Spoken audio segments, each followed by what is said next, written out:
twist and turn my mind until I don't know who I am. Mirror man.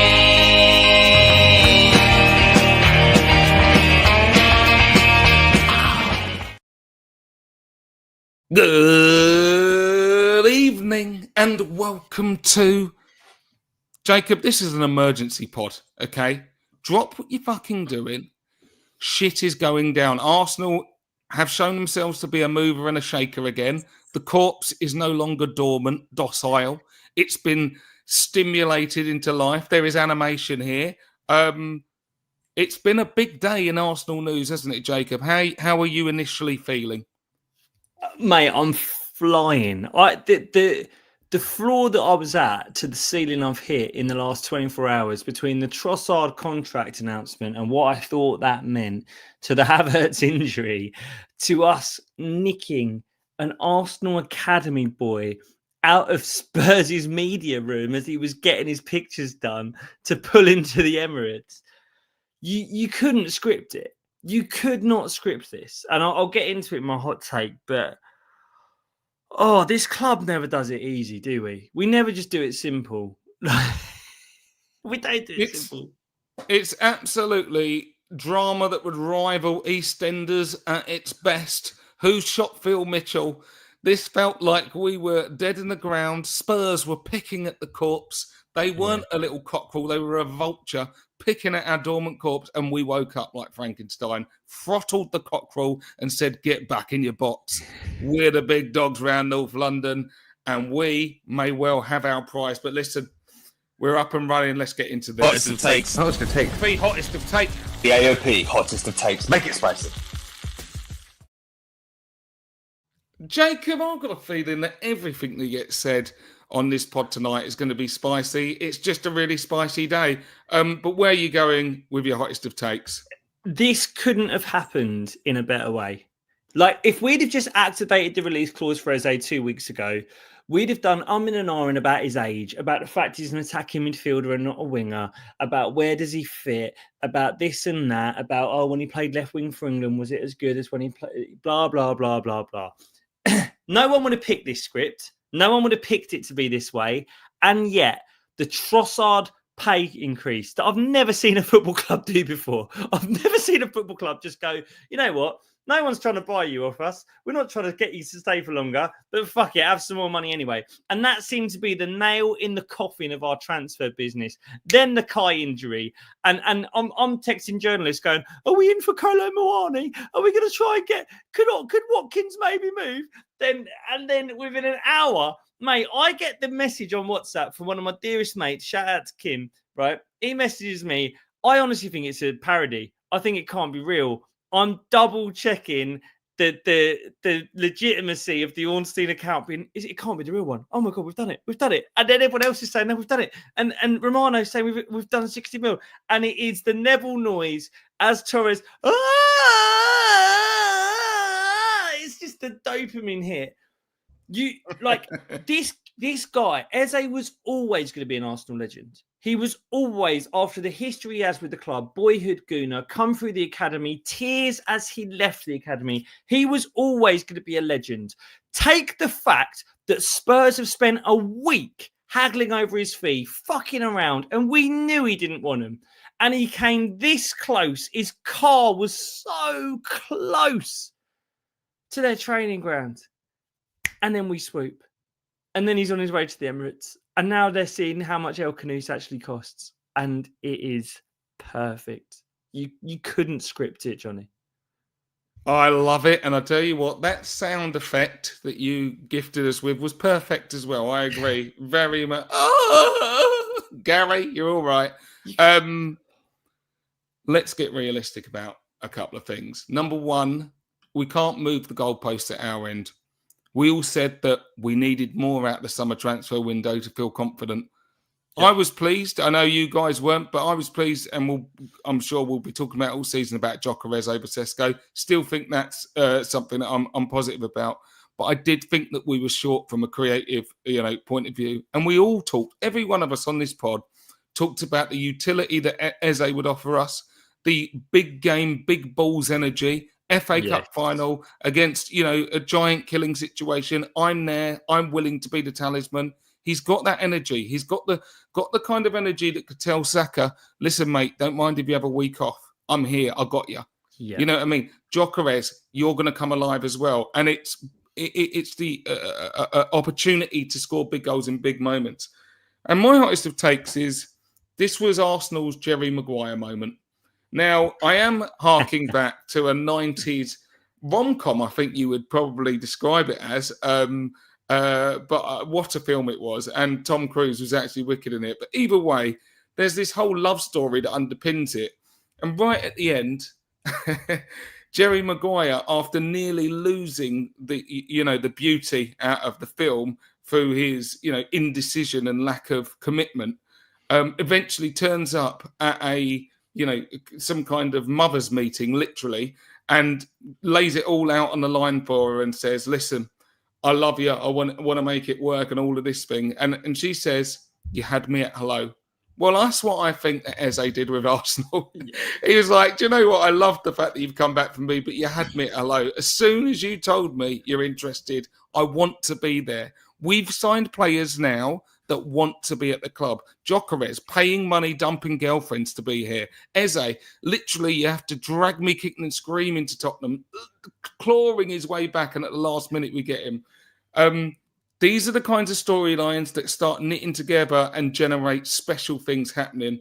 And so for me, my host of takes was our Jerry Maguire moment. It's Ross and Rachel. Don't go Enfield. Yeah. Don't go Enfield. Just don't go Enfield. He walks in through the door. I didn't go to Enfield. He's going to Coney. He's one of us. It's lovely. It's lovely. And we have so many different bits to jump all over because you kind of detailed out, it's rare that you would get a football podcast quoting Lenin, but the classic Lenin quote that there are decades where nothing happens and there are weeks where decades happen. Well, that feels a little bit like what's going on right now with us. Well said, mate. And let's jump in. Obviously, the main story is Eze coming. You've been as excited as anyone about the prospect of Eze. What is it that you think? Let's talk actual on-field football. What does he bring to us? Presuming that it goes through, but I think we're all very confident it will. What do you think he's going to bring to Arsenal, and how big could he be for us?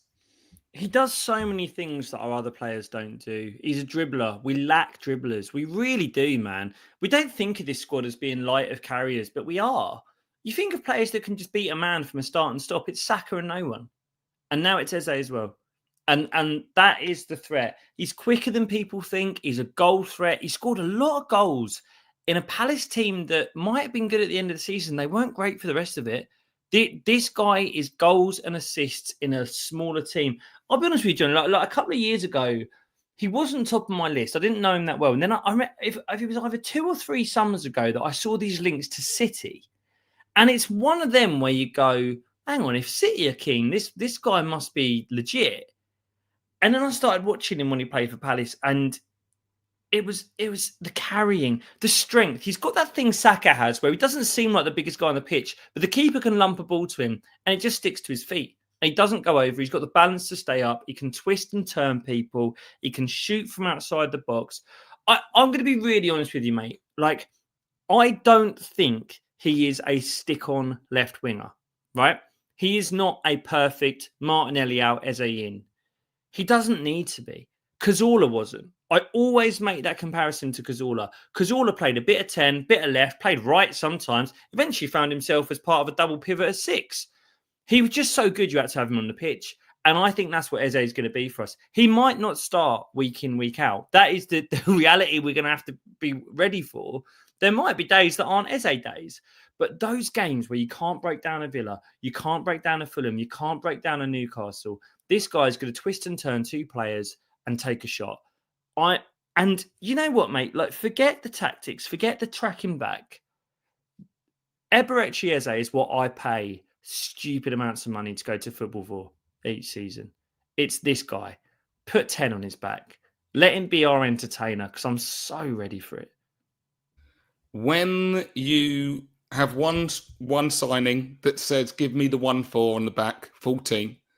And then you've got another guy coming through the door who I don't think there's going to be a discussion what number. If he asked for some random number, I think they'd say, no, we've got the 1-0 for you. You've got a 10. And obviously we know he's going to be asking for it.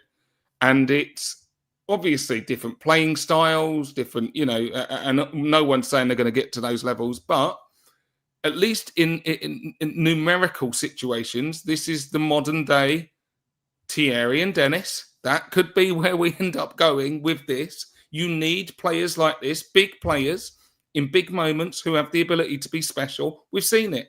We've seen it off the guy. And I've said it before, and I make no apologies for saying it again. I really liked Eze years ago when he first started breaking through for Palace. I was like, this guy looks wicked, and he could just do so much. It wasn't one-dimensional. But because of the injury, I never really trusted that he might be able to, be back and be worth the investment. But watching Michael Olise go to Bayern, and the way that Eze had got back to playing at Elise's level at Palace, there was no, it's a toss-up whether you thought Elise was better or Eze, but they were very much in the same ballpark. When I see the impact that he can have, I think Eze is that kind of talent. He does different things that we miss in our team in a massive way. I think he can play in positions that we have holes right now.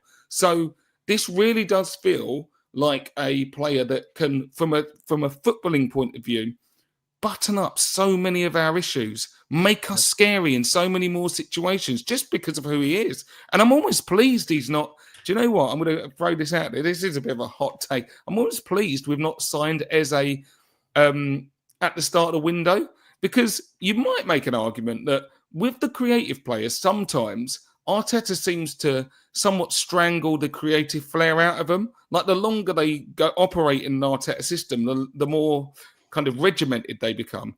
And Eze has enough chaos and bang about him that without fully ingratiating the Arteta system, he might just start shooting loads, might start doing random stuff. I listen, you see Ethan still does his dribbling and shooting. You still I agree with you to the point that, I will say, over the last couple of years, the reason it's taken me longer to warm to a Marino or even a Kai is that these are big, strong, functional guys. And listen, for too long under Wenger, we needed more big, strong, functional guys that win headers, that win duels, that even Declan Rice, mate, it took me a bit of time to see the value in someone like that because he hasn't got that silky touch. I was raised on Wenger ball. I was used to sitting there on a Saturday afternoon and going, right, how are we going to fit all of Nasri, Hleb, Rosicki, Wilshere, Ramsey, and then Cazorla, and then, do you know what I mean? How do you get 10 10s on the pitch? And we haven't had them for the last couple of years. Let's be honest with ourselves. We've not seen that many creative attacking midfielders. We favour a system that has a 6 who, let's be honest, we've got a pretty creative 6 in Zubimendi. But our left 8s, they are big, chunky boys who want to go in and win headers and back into people and win duels. I am ready for one more. This is pure Wenger. Is he a 10? Is he wide? Is he somewhere in the middle? Does he want the ball to feet? Yes. Is he going to beat a man? Yes. This is Nasri. This is Rosicki. This is Fabregas. This is what we were raised on. This is the most Arsenal footballer I've seen. I love the fact that he does embody, at the end of the day, it doesn't matter, but two of our biggest signings, domestically anyway, they're London boys. They've got that London flavour. They're very familiar with Arsenal, what it means as a team, as a culture. And it is a culture setter in London. And if you're not from London, I'm still sure that you can comprehend it. I don't want to patronise anyone, but you know that when you're from in and around these areas, like Arsenal is a culture. And the players that kind of feel that and play with that swagger, I think, have an extra layer about them. That's one thing that the Hale End boys that have broke through really represent. They have that London way about them. And that is one of the things I've grown closest to about the club lately. The fact that there seems to be a real authenticity about how we represent ourselves on the field in terms of the way we play, the way that we carry ourselves, and the icons that we've risen up. I just think it's brilliant. there are a number of different sides to this, Jacob, which we're going to get onto because there is a Spurs element about it. But just in terms of Eze being a guy who we were obviously interested in, and it's taken a long time, and we might get into a connecting issue in a minute. But why do you think we seem to have been differing so much over this?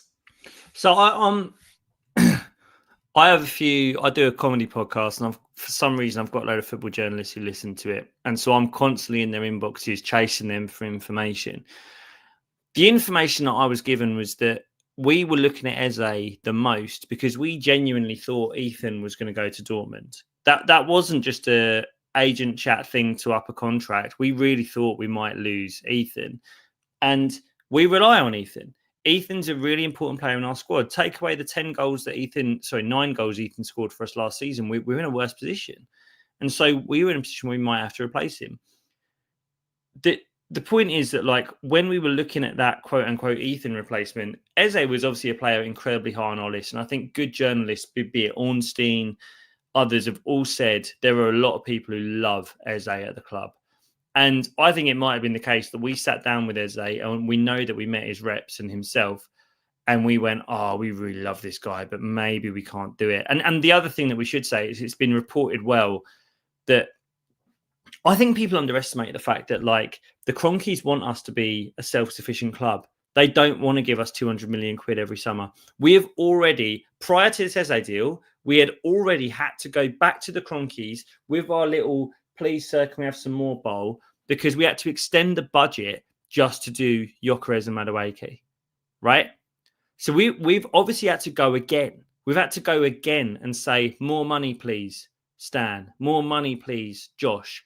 And when they did that, both Berta and Arteta would have had to put a serious case for Eze, and they would have gone, look, we know we've got enough 10s. We know we've got enough players in the middle of the pitch. We know we want to give Ethan minutes. But this guy is just so special that it has to be done. And I love what that says about Arteta. I love that despite what I think about his defensive tendencies, this is a number 10, a creative footballer who he has gone, no, I'm going to ask for the second extension of the summer budget to get this guy in and do it. And so the reservations we had in the past were that we didn't see him as an option on the flank. We saw him as a 10. Now, we've obviously lost a player in the middle of the pitch in Kai. Maybe that speaks to how much we thought Kai might play 8 this season. Maybe we all want to see Gyökeres start, so maybe Kai was going to play on the 8 a bit more. And now that we haven't got him for God knows how long, and that's something we need to get onto, is how long Kai's missing for. I mean, look, mate, we've both heard 12 weeks. If Kai's injury has forced us to pay 60 million quid, it's a lot of money to spend for 3 months, isn't it? And it makes you worry a little bit. We are going to get onto Kai in 2 seconds because that is a whole another branch of this tree, the Eze tree. I agree, and so like you, I've been hearing as well that it was really around Ethan and the fact that there was uncertainty there. You've been saying it for a while anyway, and I think with regards to Eze, he was always, like, one of his biggest strengths was going to be his versatility and the fact that he could play on the left as well. He could, come in for Martin Ødegaard. He could basically play anywhere along there. He could drift out and sub in for Saka when he needed to as well. Very, very versatile football player who's proven at this level. But the fact is I do think that we were staring down the barrel of a situation where what was creeping in this week, Jacob, was a real frustration that I could feel coming from all quarters with Arsenal fans, in the sense that it's like, hold up, why have we moved in this way? We were talking about, some of the moves. Obviously, I was pleased with the Gyökeres one, but flip-flapping between Sesko and Gyökeres. Then you try to save money with Gyökeres as well, but then you go and buy Madueke. It's odd. And then you flirt with Eze all summer and then let Tottenham get him from under your nose. Felt weird.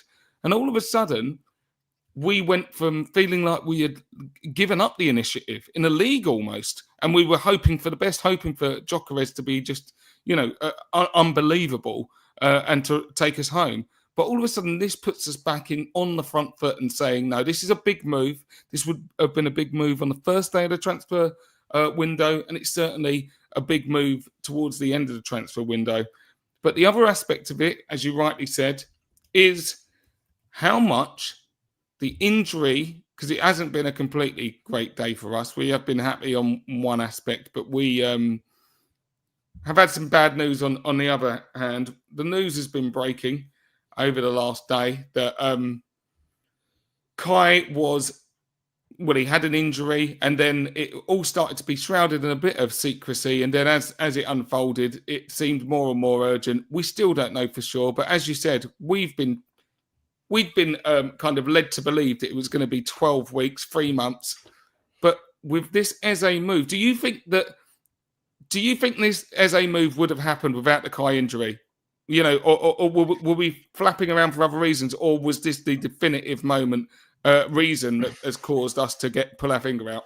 It wasn't happening before the Kai injury. Categorically, simple as that. We were willing to watch him go to Tottenham. If this Kai injury happens a week later, Eze's already a Tottenham player. It's as simple as that. This has forced that, and I think, as you say, we've both heard 12 weeks. Look, Johnny, you and I both know this Arsenal board. We have both watched this Arsenal board penny pinch. We've watched us spend 6 weeks asking Leipzig if they'll go lower before managing to do Gyökeres at 56. Do you honestly think this Arsenal board stumps up 60 million quid for a player they were happy to watch go to Tottenham on the back of a 12-week injury for Kai? I can't. I think it has to be a bigger injury. I think it has to be a danger of being a bigger injury. One of those injuries that they say, if everything goes well, it'll be 3 months. But it's like everything won't necessarily go well. One of those stress areas, even if it's to do, I don't know. Basically, everyone's saying it's not his ACL anyway, but it could be a whole host of things. Whole host of things it could be. So, if it's one of those where it's like, if all things go well, it's 3 months. But if he breaks down and needs a bit of time, then suddenly it's 4 months, 5 months, before he's starting to hit top form. We haven't got that much time in this Premier League season where you've got to win. So, and that's what I love, mate. That's what I love, is that this is a Premier League season where we need to win. And I love that we've been so quick, so decisive. One injury, we're going, fuck it. We're not dropping points until November. We want someone in. We want to replace those goals and assists. And shout out to a couple of people in the comments, by the way. I can see Andy saying, I think they knew Spurs were at the end. It was about to be signed. They don't know where 80 million Rodrigo will go. This is the thing, that they will be spinning multiple plates. They would have known what's going on with Rodrigo. They'd have thought maybe he comes, maybe he doesn't. It's 300 grand a week for Rodrigo. You can guarantee Eze's not even half of that. I love that we've been decisive, because you and I and others have all said this season has to be the season that our chickens come home to roost, that we make this come together. And the fact that within hours of that news, I mean, I've seen hints that the injury to Havertz happened during the game at United. What is it, 3 days later? And we're dumping 60 million quid at Palace's door to pull Eze out of the medical. I love how decisive this is. And I love that this shows that Arteta agrees with us. Arteta agrees it has to happen now. I couldn't agree more. I think that this, for me, feels like Arteta has put his foot down and he said, if you're going to judge me harshly, if I'm going to have people launching pelters at me if I come up short this year, that I've been given too much time, clearly, anyone could see that we've progressed. But there will be people, if we don't win anything this year, who will say enough's enough, or they'll start to make those noises. And if you're going to be judged by that standard, you've got to have given it your best shot. The simple fact is, as you say, you come out the United game, and apparently that's where the Kai injury happened, which kind of makes me feel a bit more confident about him. He obviously, it wasn't that obvious, that he'd hurt himself. And but on the same note, it is win now mode, and I'm pleased that this is the same reason why I was pleased that we signed Gyökeres and not Sesko, because I don't want to hear, oh yeah, in 2 years this guy's going to be amazing and we're going to win it in 2 years, 3 years. Oh, Ethan's going to come good. Like, he may well, Sign me some bang now players. And now you've gone out and got Gyökeres and Eze in their prime. Let's see what happens now. But I tell you what, we're going up and we're skanking wins at Old Trafford. We're right up against it. In a couple of months' time, we might be the real big boy in town, just slapping people left and right, and Eze doing damage, Gyökeres doing damage, Saka's back at it, maybe Ødegaard as well, and who knows, all of the other cast and ensemble getting their nose in the trough. I can't wait. It feels like a really energetic move, big boy move. And one last thing on that, when you think about the spectre that has been hanging over this transfer window, has been the Alexander Isak move towards the end of this window, and the fact of you feel like Liverpool have already invested well. They managed to find a way back, even in a difficult first game for them, and still get that win and still start to feel inevitable again. If they got Isak, it would have felt like a real shot across the bow of Arsenal and like, really? Yeah. Like we're already kind of undermatched. This feels like the kind of signing where, I'm not saying Eze's as good as Isak because they're different players, but on the same note, this is every bit as a significant a signing for me. This is a big win now signing. It's a statement signing, and I am here for it. It's a feel-good signing. That's the thing, Johnny. We have to say this, and like, look, we people will say that Arsenal fans are ungrateful. You look at our quote-unquote net spend, right, as the AFTV boys made very popular back in the day, right? We're spending big. We've done 6 transfers. We've sold no one. But I don't want to sound negative, but like of all those transfers, were you massively feel good, run around your kitchen, text your mates about any of them? Any of them? Madueke, that's a heavy fee. I got Chelsea fans texting me, winding me up. Gyökeres, yeah, great, maybe. Should it have been Sesko? Should it have been Watkins? I don't know. None of us know. Norgard, okay, good. Zubimendi, who, by the way, I think is the best player we've bought in years, but the problem is it was done in January, so none of us feel excited by it. Kepa, yeah, fine. Mosquera, exciting, young, cheap. Are we going to see him more than 10, 15 times? Who knows? None of them are This is a run around your kitchen, text all your mates, wind up your Spurs fans, mates. This is feel good more so than anything since Declan Rice. Like this is what we want, man. This is how football should make you feel. Not to go too earnest about it, but like this is the point. It shouldn't make sense. It's not about it making sense. It's not about being able to point exactly where he's going to play, what pass he's going to make, and which run he's going to make. This is an Arsenal man coming to Arsenal in the prime of his career. He's just won an FA Cup for Crystal Palace. Like this is what we tune in for. This is what we buy shirts for. We've got men in their 30s who are going to buy EZE 10 on the back. This is it. If you can't get excited over this, what do you want? Jacob, there'll be men in their 40s with EZE 10 on the back. I might be one of them, to be fair. I mean, can you let me live? It is big. It is the excitement that we all, this is why we're involved in football. And I can see that it has absolutely got tongues are wagging and energized the community. We've got 7,500 people in the room watching this at the moment. Everyone wants to share and bask in that glow. Let's be clear about something, Jacob. One of the reasons why this is a big signing, and we have talked about the sad news of Kai, and hopefully it's the optimistic end of the injury term. But there is another side of the Eze deal, and we'd be remiss if we didn't start getting into this. Okay, there was another suitor,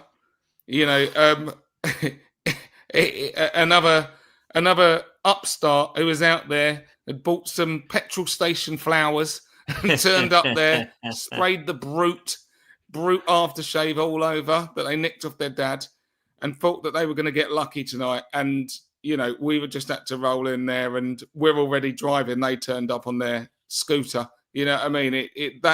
We've had to big brother them. Spurs have done it again, haven't they? They snatched failure from the jaws of victory. They thought they could pocket pinch, but in the end, it's us that have done them. Some freak instances by all accounts.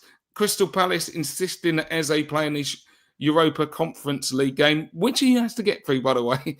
I mean, I don't even want to put it out there. Like, he has got to clear that healthy. But But apart from that, Tottenham were still trying to haggle over pennies as well. Yeah. Jacob, let's talk about the Spurs aspect of it. It's happened again, isn't it? This is, I mean, the history of the Tottenham. The history of the Tottenham.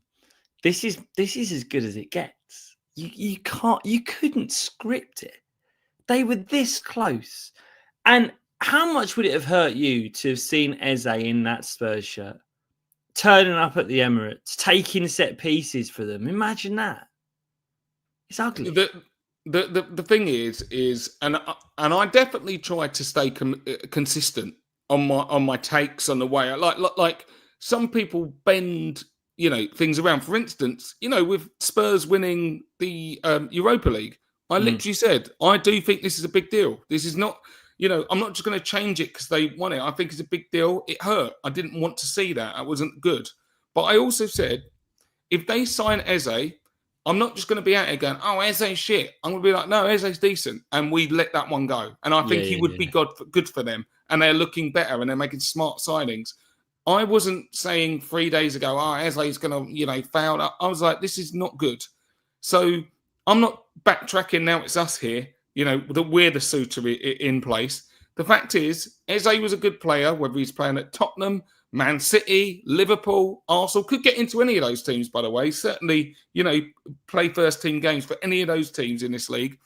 And I love the fact that a lot of these Tottenham fans, and it's been awfully quiet from my brothers, haven't heard a peep out of them about football this over the last 12 hours.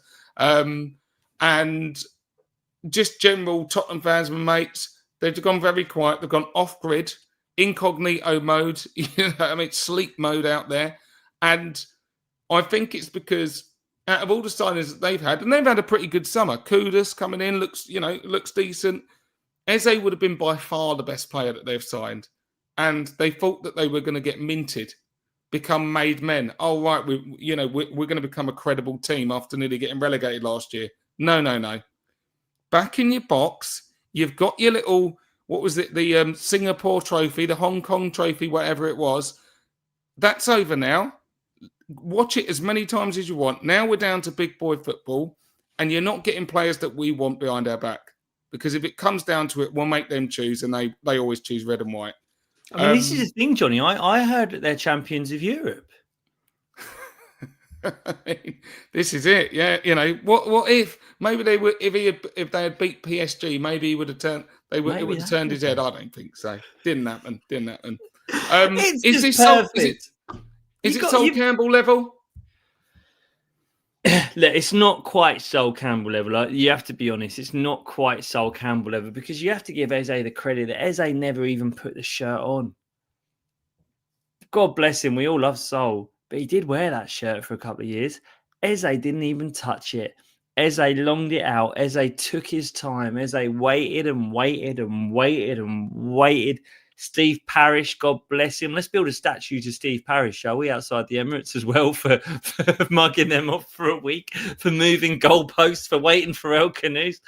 This is dreamland. It does not get better. I mean, someone's just put what's Sol doing at the moment. Get him in the announcement video. Can you imagine Sol Campbell putting the Eze shirt on Eze's back in the announcement video?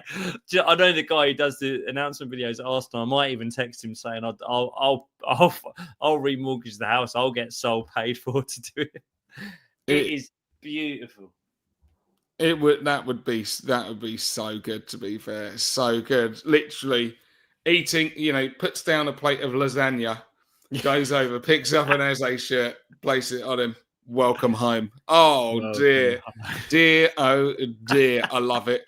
Anything else on because we have got other bits to jump into anyway, but anything else on the Spurs misery? Any other angles? This isn't just a player that they wanted. This is a player they needed. Like, they've They've just lost Maddison out for the season. What's his name? They're left-footed on the right side Swedish guy he's very good. Kulusevski can't stay fit. They're in trouble. By the way, I rate Thomas Frank, and I think they're going to be much better this season. But they do need a player like Eze, and this is it. We've taken Eze. Palace have got El Khanous lined up. He's on his way. He doesn't give a shit which way Eze goes. He's coming to Palace anyway. The 10s are going off the market. We're bringing in the boy, and this is a big dig. And let's not compliment them as far as saying they're a rival. They are not a rival to us anymore. It's going to be a long time until they rival Arsenal Football Club. But when we go to White Hart Lane and when they come to the Emirates, it's not just it would have hurt watching Eze in their kit because he's an ex-Arsenal boy. It would have hurt because he's an incredibly good player and he could have scored goals against us, as he's done for Palace in the past. They've lost a big player. This is a thing. For us, Eze is a 60 million piece in the puzzle that we need to work out where he plays. We need to work out what Eze does. Is he left for us? Is he 10? Do we move Rice? Whatever. He walks into Spurs, he's their best player. He walks in, he's their best player. And he's not gone. And he's ours. And they've just lost what would have been their best player. And now he's ours. It feels unbelievable, mate. It really, really does. And it is one of those situations where you do have to look at their particular need in the way that we've obviously had a dearth of striking options, so much so that Mikel Merino has been, tail-ended last season playing up front and gave you the idea to get a full face tattoo of him, which we all know is coming up. We can't wait for that. We'll talk about it more at some other point. But no, either way, we had such a dire need for a striker. Signing Gyökeres was more than just the player or the profile that you like. It was like, this is such a need for us. This is like 1.5 players because we just don't have a serious, credible option in that position. They need a creative hub. They've looked around for it. They thought they were about to get a really good one. He's not coming because you're Tottenham. Let's move on to so this, as I say, it's been a wild couple of days. The whole Arsenal snowball really started kicking off when the news broke yesterday that Luther Van Tross was going to get paid, so an improved contract, but the terms, in terms of the contract length, would remain the same. And then cue Arsenal fans, high and low, all around, far and wide, trying to work out what the fuck is going on here, where Trossard's basically been given all his gold stars at McDonald's and got the full bumper package when nothing else seems to be coming our way for it, for a player who, if we're generous, has been a good player for us, but certainly is not a first choice player in any way that would give the fans encouragement that we're going to win the league if he was to be a first choicer. So how did you take the news that Trossard was going to get improved offers, which we now know, according to what we hear, is 220 grand a week, not chump change, not found down the back of a sofa. What did you make of the Trossard contract renewal, improved terms, and what do you make of it now? Has the reasoning, with obviously what we found out about Kai, started to make a little bit more sense on that one? I'll just say I'm very glad we recorded this podcast tonight and not yesterday evening, because yesterday evening, I mean, let's be honest, me, you, Johnny and Matt were all spitting feathers in the group chat. I don't know if I've ever seen this before. Seriously, I don't know if I've ever seen... You see players get improved contracts. It's usually that they'll get a longer length on the contract, and it's usually about the fact that the club doesn't want to lose that player. It's usually about the fact they want to hold on to that player for longer. They want a larger commitment from the player to play for them for longer. We've been trying to sell Trossard for a lot of this window.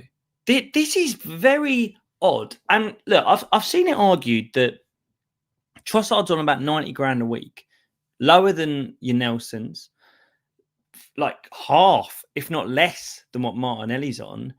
Based on his contributions over the last 2.5 years, he should be on more money than that. And I can't disagree with that. I've just never seen a football club say, you know what, fair enough, mate, we're paying you too little. Here's a bit more money. But I can say this because I'm in a good mood, right? And as I say, talk to me yesterday, it's a different story. And I'm just seeing comments. Apparently, it's 220k. It can't be. If it is, call me up. Let's have a different conversation.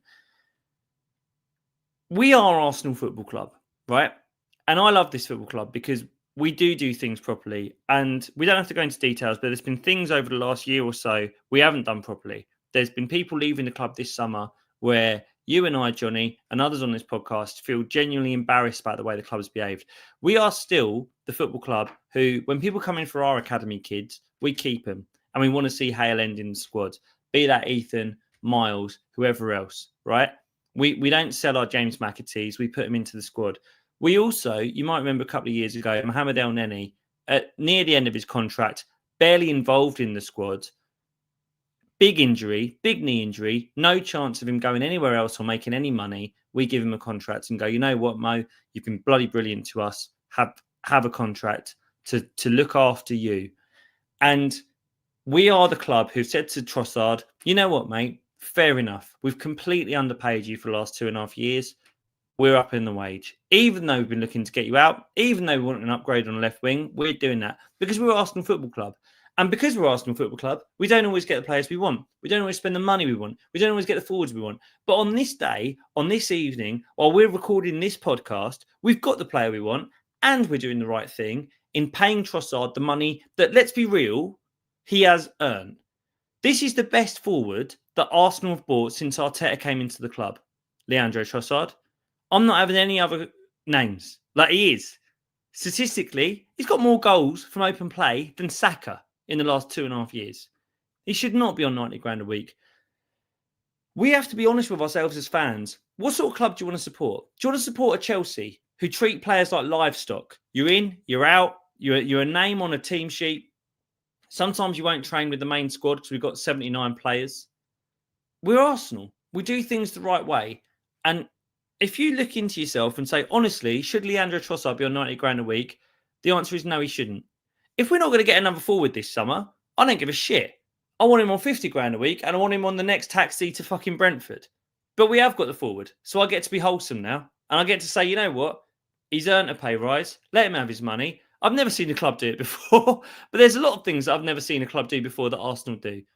So I don't know about you, but I almost feel a strange pride in the way that we've gone fair. You're underpaid. You're going to have your money. You're probably going to leave on a free in a year's time.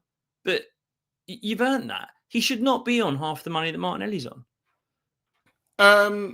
I agree with some of this and some of this I don't. I mean, the reality is the size of the violin I have for Leandro Trossard is not that big.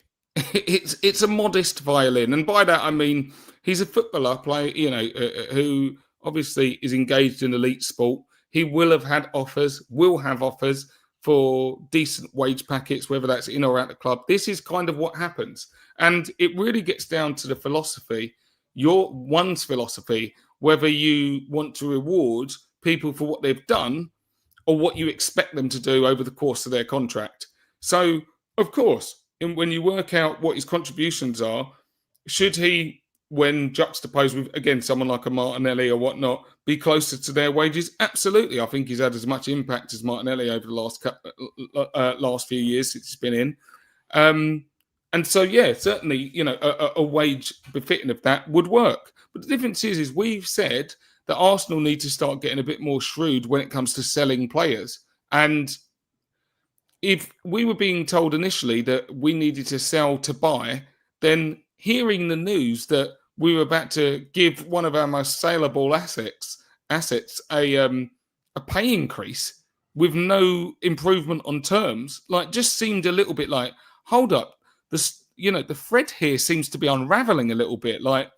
We thought that we were doing shrewd business, but this was one I could not explain away. I was just like, what are you? This just makes no sense. And it felt like regression. It felt like a lack of ambition. Like we'd seen how much the price was going to be when it came to an EZE or an improved player. And we got a little bit scared and went back into our shell. And we were like, no, we'll just reward the players that are already here. When, if we're honest, they've shown that they're not quite good enough. There's nothing that shows me that Trossard is going to be markedly better than he was last year, which is going to be good in some games. And some games he's not going to be good enough. There's going to be some levels where he's not a difference maker. And I absolutely want him around the squad if he is a contributing squad player. But if you were telling me he is our left winger for the next season, I would say no.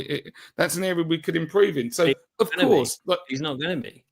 Exactly. Of course, as you say, the fact that we have the overall player completely changes the temperature on this move, because all of a sudden it's like, well, the way that the dominoes fell, it was a bit like, that old show Columbo. I might be showing my age here, but where, or Murder, She Wrote even, where the whole particulars of the murder start to come together at the end of the episode. Like, dare I say, or should I even call Leandro Trossard's contract a murder? But one way or another, the path, the reasoning behind it seemed to make sense as it, bit by bit, the news came through. Kai's injured and out for a while. Oh, okay, we can't really be having people leave out the door. Oh, yeah, and we're going to actually get Eze from under the nose of Tottenham, and he's going to be our starter. So as we've been speaking, I'm not going to reveal my source, but I've just had some messages. So first of all, I've had it from, and this is a really good source, Kai is 8 to 10 weeks. Oh, lovely. Lovely. I've also had it, and this is from, again, a very good source. We agreed the deal with Palace on the 10th of August, but we kept things very, very, very quiet. This has been done. This isn't a reaction to Kai. This has been done for a while. We just played our cards very, very close to our chest. And a move like this, we know Arsenal. We know Arsenal Football Club. We do not dump 60 million quid at someone's door in a day. This always felt odd to me that based on a Kai injury that the club don't know the full extent of, that they would just do 60 million quid on a player who doesn't play the same position as Kai. This has been done for a while. It's just that we're finding out about it as the Kai injuries happened. And we just let Levy fuck himself for 2 weeks. This is beautiful. It's beautiful, and it's feeling really very good. Shout out to the night on 10,000 of you that have joined in this stream. We appreciate your ears and eyes, people. We're all gassed. We're all wanting to get together and talk this one through. It feels like a good time, though, to throw and plug, I should say, to the Patreon. If you guys haven't checked it out already, there's more of this. There's more of these podcasts. We can't promise that every day we're going to sign an Eberechi Eze or, a Jokerez as we saw the other week. But when we do, we're coming out here live. But if you do want to hear more pods in general, head over to patreon.com/the Arsenal Opinion and sign up. Price of a cup of coffee, I've heard, a month to get all this goodness. Become part of the Discord. It is great, if I do say so myself. So head over there. Let's just go back. Let's just round up after the Trossard stuff. Let's just round up on the Eze thing, like final thoughts, if you will, Jacob, and then we can wrap it up because we are going to be back with a Before the Whistle tomorrow, recording, because we've got a big game on the weekend now. Which whistle are you talking about? Are you talking about us against Leeds, or are you talking about Palace in the Conference League? Because I'm going to be watching that, mate. I'm going to watch him. I'm going to want him having shin pads on his thighs for that game. I'm going to want him watch him wearing chainmail to make sure he doesn't pick anything up in that bloody game. I love it. Got him with the Apple Watch at the very least. He can do his medical while he's out there. We will definitely be keeping a wide eye on that one as well, a side eye, I should say. So, Jerry Springer, final thoughts on this Eze one then, Jacob. Look, the player, we will see the player and we will enjoy the player. There'll be men in their 40s, 50s and 60s with 10 Eze on their back. And what this does for our season, I think we've just given ourselves 25 goals and assists. We've just slapped 25 goals and assists on top of what we would have had for this season, which is massive.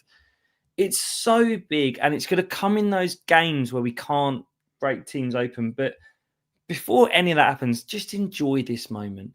Enjoy this moment. As I said at the start, you could not script this any better.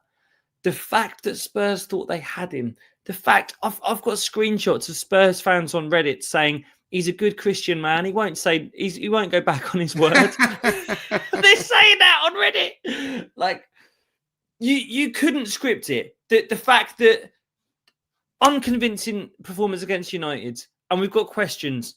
And then the Trossard thing, and we're going, why are we giving someone a pay rise without extending the contracts? And then the Kai injury, and we're going, oh my God, we're in the mud. What is this season even going to be? And then the perfect transfer, academy boy, giving us things we need. So close to Spurs. They thought they had him. They thought the good Christian man was going to, and then he's with us. Like, I hope no Arsenal fan forgets this evening. In the same way that I'll never forget that evening on deadline day when Ozil joined this club, right? I won't forget the EZE evening. And I hope all 10,000 people watching this stick this in the hard drive of your memory and don't forget what this is, that we took EZE out of Spurs. He's going to come to us and it's going to feel so every time you're at the Emirates and they're reading out the team and they say, and number 10, Eberechi EZE, get up and enjoy it, man. This is what football's about. Love it, Jacob. I do love it. And just on that as well, one thing to think about. This is a signing where we're expecting very little runway. He's playing Premier League football already. He knows all these teams. Guess what? He's a quality player. He knows half the Arsenal players already. I don't think we're going to have to wait long before we see this guy. This is not someone we're going, hey, maybe by December he might sort of picked up. No. He's playing. Hey, Anfield, Eberechi, get on the bus, mate. You're going to be getting game time out there. You're going to be out there menacing people.